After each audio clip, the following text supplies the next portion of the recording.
चलो, अब उत्तराखंड का अगला राजवंश है कत्यूर राजवंश। ठीक है, क्या है? कत्यूर राजवंश। ठीक है, वैसे तो हमने उत्तराखंड की पहली राजनीतिक शक्ति किसे लिखा था? कुणिंदों को। हैं भी कुणिंद जो भी अब तक प्रमाण मिले हैं, लेकिन प्रमाणित रूप से उत्तराखंड में जिनके द्वारा बहुत कुछ करा हुआ हमें मिला है वो कत्यूर है। इसीलिए सबसे पहला प्रमाणित राजवंश उत्तराखंड का कत्यूरों को माना जाता है।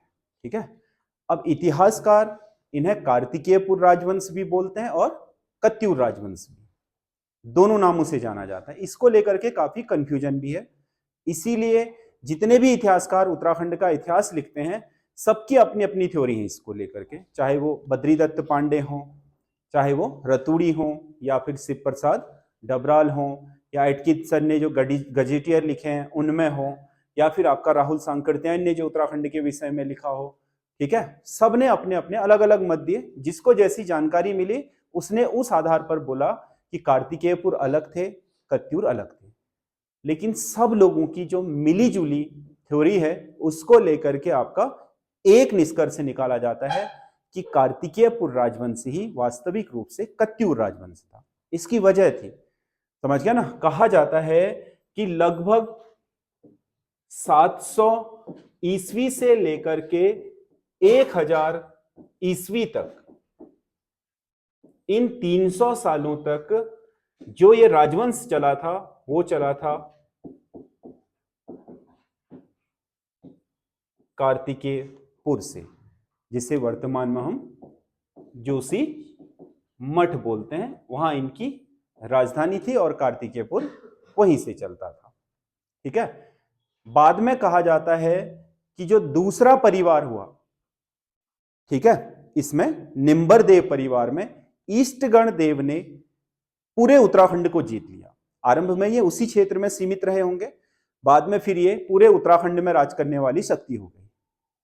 ठीक है, और 1000 ईस्वी के आसपास ये लोग यहां कार्तिकेयपुर से आ गए। कहां? आपका कत्यूर घाटी। अभी तो कहां है कत्यूर घाटी? बागेश्वर में। कहां है? बागेश्वर में। जो गोमती नदी है उसकी घाटी को कत्यूर घाटी कहा जाता है, और संभवतः बैजनाथ को इन्होंने अपनी राजधानी बनाया, क्योंकि आरंभ में ये कार्तिकेयपुर से अपना शासन चला रहे थे, इसीलिए कार्तिकेयपुर कहलाए। 300 वर्षों बाद इनका जो राजधानी था वो स्थानांतरण हो गया। कहां? कत्यूर घाटी, इसलिए ये कत्यूर कहलाए। ठीक है, तो इसको लेकर के आपको बहुत कंफ्यूज नहीं रहना है, क्योंकि बहुत सारे लोग, समझ गया ना, अलग अलग लेखकों को पढ़ते भी हैं इतिहास में, आपको उलझना नहीं है। ठीक है, सीधा सीधा निष्कर्ष पकड़ो ये कि कार्तिकेयपुर में रहते थे, कार्तिकेय राजवंश कहलाए, और उसके बाद जैसे ही कहां आए, कत्यूर घाटी आए, उनका नाम कत्यूर हो गया। तो मिला जुला करके ये एक ही है। ठीक है, क्योंकि आरंभिक और इनका जो समय है उस समय को अगर देखोगे आप तो उस समय के हिसाब से, ठीक है, जो उत्तराखंड है, उत्तराखंड के मैप में अगर इनको देखोगे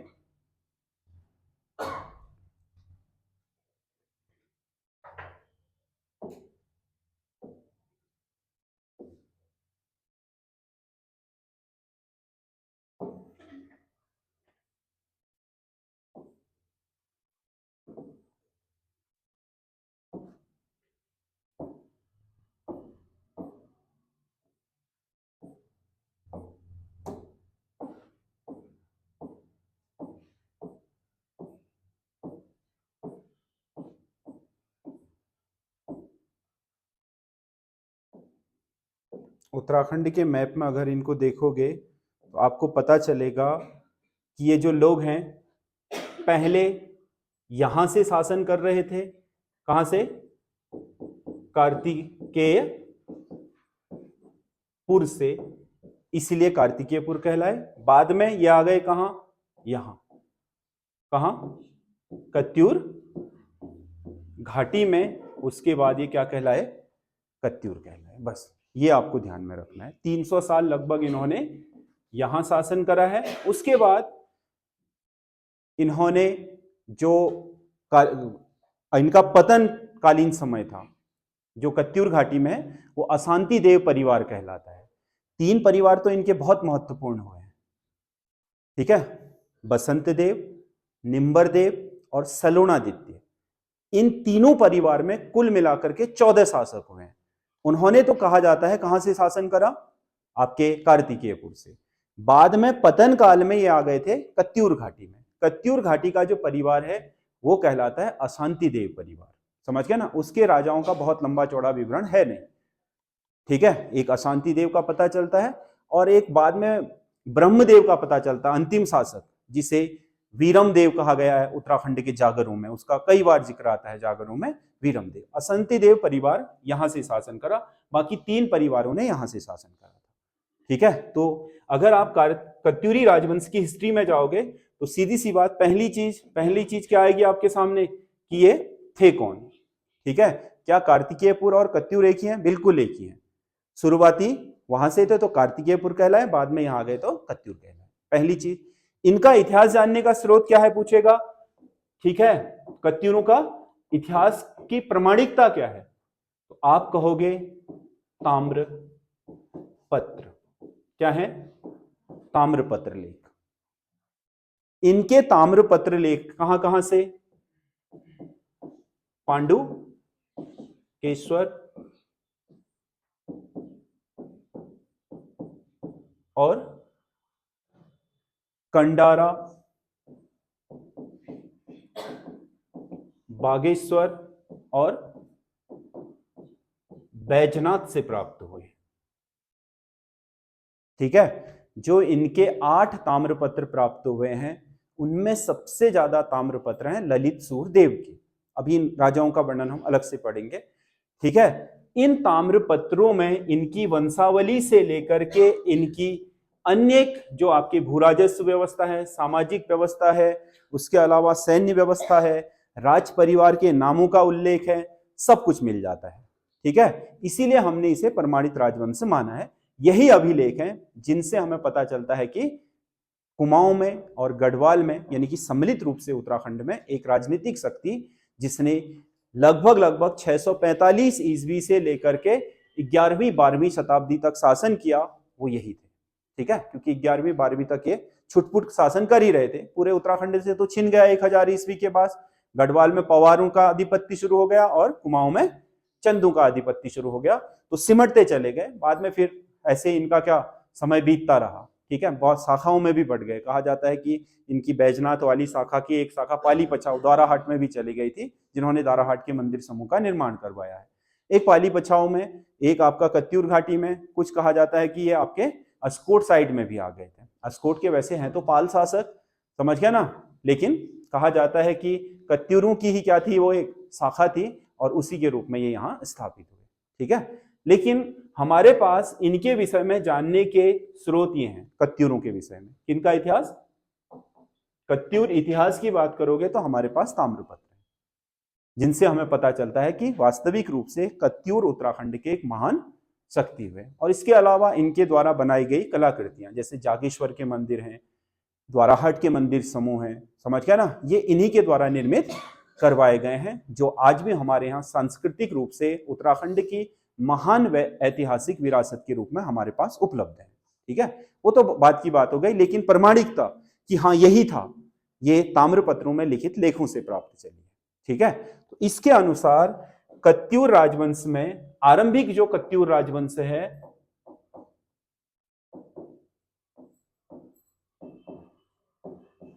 जिन्हें हम क्या बोलते हैं, कार्तिकेय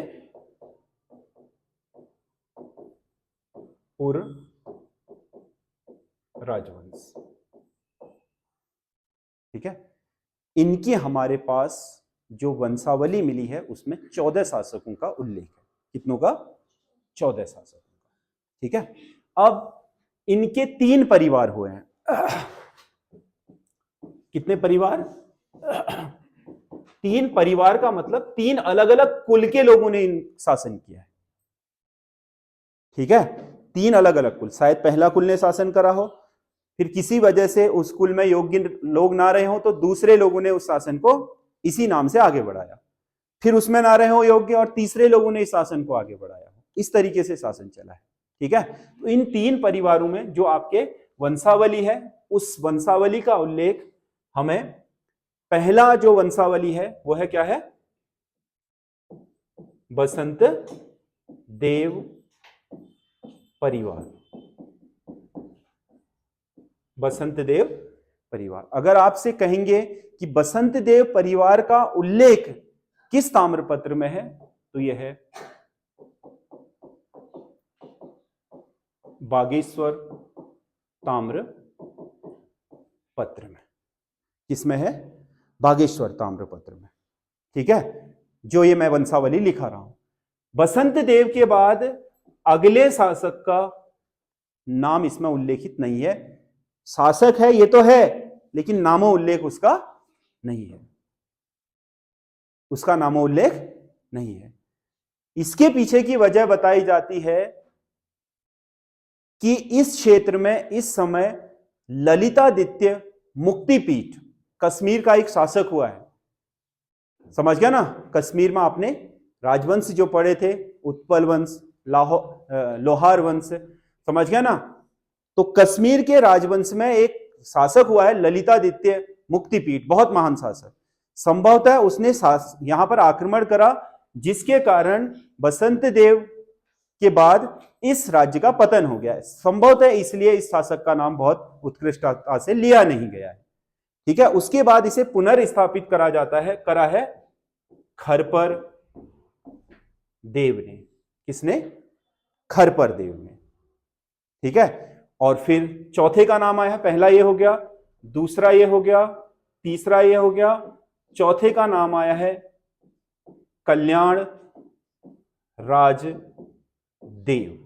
क्या आया है, कल्याण राज देव। फिर पांचवें का नाम आया है इसमें त्रिभुवन राज देव। ये पहला परिवार है, बसंत देव परिवार, जिसमें 5 शासक हुए हैं, जिसमें दूसरे नंबर के शासक का नाम उल्लेख नहीं है। ये वंशावली मिली है बागेश्वर ताम्र पत्र में, इन शासकों के नाम आए हैं। और इसके पीछे की थ्योरी में कश्मीर की जो आपके क्या है, राजतरंगणी है कलहण की, उसमें ललितादित्य मुक्तिपीठ के आक्रमण का उल्लेख मिलता है। ठीक, कि उसने गढ़वाल और कुमाऊं क्षेत्र पर आक्रमण किया था, ऐसा उल्लेख। इसके अलावा इसके बाद दूसरा वंश आया। इसके पीछे की थ्योरी यह है कि इस क्षेत्र में आपके धर्मपाल, आपको पता है ना, त्रिपक्षीय संघर्ष में 3 शक्तियां थी भारत में। पश्चिम से गुर्जर प्रतिहार लड़ रहे थे। हर्षवर्धन के मृत्यु के बाद हर्षवर्धन का कोई उत्तराधिकारी नहीं था, और पूरा उत्तर भारत का साम्राज्य का शासक कौन था, हर्षवर्धन। हर्षवर्धन की मृत्यु हुई तो उसकी गद्दी के लिए 3 शक्तियों के बीच आपस में संघर्ष हुआ, जिसे त्रिपक्षीय संघर्ष कहा जाता है। पश्चिम से जो ताकत आई वो थे गुर्जर प्रतिहार, गुजरात के अग्निकुल वंश से। दक्षिण से जो शक्ति आई वो थे राष्ट्रकूट। ठीक है, और पूरब से जो शक्ति आई वो थे कौन, पाल शासक, बंगाल के। पाल शासकों में दूसरा शासक हुआ है, और पालों में सबसे महान, समझ गया ना। पहला तो गोपाल हुआ जिसने पाल वंश की स्थापना करी, उसका बेटा था धर्मपाल। धर्मपाल त्रिपक्षीय संघर्ष में भाग लेने वाला पहला शासक भी है पालों की ओर से। तो जब वो त्रिपक्षीय संघर्ष में कन्नौज पर हर्षवर्धन की जो गद्दी विरासत थी उस पर कब्जा करने के लिए यहां आक्रमण करता है, तो कहा जाता है कि उसने इस क्षेत्र पर भी आक्रमण किया था, जिसके कारण यहां शून्यता आ गई। समझ गया ना। इसी के बाद आपका उत्तराखंड में दूसरा परिवार आया, कौन, निंबर देव परिवार। ठीक है, निंबर देव का जो पुत्र हुआ वो था आपका ईष्टगण देव, ईष्टगण देव। ठीक है, ये सबसे महान शासक बताया जाता है इस वंश का।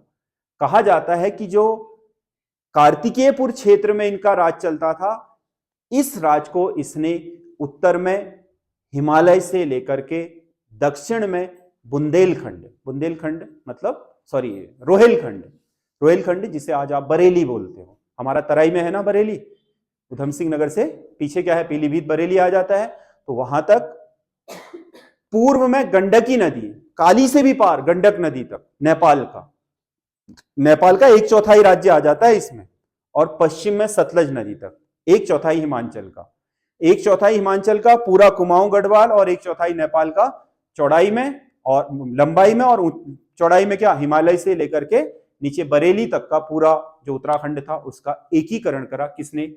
ईस्टगण देव ने। ठीक है, अभी साम्राज्य विस्तार के समय में मैप में बताऊंगा कि इनका साम्राज्य कहां से कहां तक फैला था, समझ गया ना? उस समय आपको इसकी पुष्टि और अधिक अच्छे तरीके से हो जाएगी। ठीक है, इसके अलावा अगर इस वंश के अगले शासक की बात करते हो दूसरे राज परिवार के, तो वह है ललित सूर्यदेव। कौन है? ललित सूर्यदेव। ललित सूर्यदेव बहुत महान शासक हुआ है। अब तक कत्यूरों में सबसे ज्यादा अभिलेख किसके मिले हैं? ललित सूर्यदेव के। सबसे ज्यादा अभिलेख किसके मिले हैं?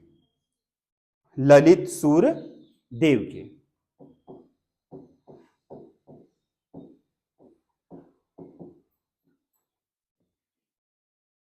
ठीक है, और चौथा शासक इसमें हुआ है भूदेव। दूसरे राजवंश में 4 शासक हुए, 1, 2, 3 और 4। जैसे इसका जो हमें वंशावली मिली है वो बागेश्वर ताम्रपत्र से मिली है, ये वंशावली मिली हमें ललित सूर्यदेव के ताम्रपत्र से, ललित सूर्यदेव के ताम्रपत्र से। ठीक है, उसके बाद कहा जाता है यहां पर तीसरा परिवार आया सलोणादित्य परिवार। तीसरा परिवार सलोणादित्य का था। ठीक है, सलोणादित्य परिवार में पहला तो सलोणादित्य हुआ, दूसरा हुआ इच्छर देव। दूसरा शासक कौन हुआ? इच्छर देव। तीसरा शासक हुआ देसठ देव। चौथा शासक हुआ पदमठ देव, और 5वां शासक हुआ इसमें सुभिच्छ राज। ये 5 शासक इसमें हुए हैं। कितने हो गए? 5 4 9 5 14। 3 परिवार, और पहले परिवार में 5 शासक, दूसरे परिवार में 3 शासक, और तीसरे परिवार में फिर से 5 शासक। समझ गया ना? तो इस तरीके से 5 दूना 10 4 14 शासक टोटल कत्यूरी राजवंश के कार्तिकेयपुर वाले पार्ट में हुए हैं। ठीक है, और इसका पता चलता है सुभिच्छ राज के ताम्रपत्र से। सुभिच्छ राज के ताम्रपत्र से। उसका बागेश्वर ताम्रपत्र में है उसके परिवार की वंशावली का उल्लेख, इसके परिवार की वंशावली का उल्लेख आपका ललित सूर्यदेव के ताम्रपत्र में है, इसके परिवार की वंशावली का उल्लेख किसमें है? सुभिच्छ राज देश के ताम्रपत्र में। ठीक है, तो जो आरंभिक कत्यूर थे जिन्हें हम कार्तिकेयपुर कहा जाता है कहते हैं, उसमें कार्तिकेयपुर से उन्होंने अपना राज्य संचालन करा। उसका संपूर्ण साम्राज्य कार्तिकेयपुर कहलाता था, जो पूरे उत्तराखंड में नहीं था। वो आपका संभवतः जोशीमठ या उसके आसपास के क्षेत्रों में रहा होगा, जो वर्तमान चमोली डिस्ट्रिक्ट है उस क्षेत्र में रहा होगा, और जोशीमठ इनकी राजधानी थी। वहीं से इन 14 शासकों ने अपना शासन करा। समझ गया ना? तो बाद में एक कहानी भी प्रचलित है कि इतने धर्मपरायण, इतने जनता के हितैषी शासकों का फिर पतन कैसे हुआ? समझ रहे हो? तो कहा जाता है कि एक शासक हुआ था इसमें जो बहुत महान था, दानवीर था। समझ गया ना? वो शासक आपके क्या, आपके अपने पूरे क्षेत्र में अपने जो अच्छे कार्य हैं उनके लिए जाना जाने लगा।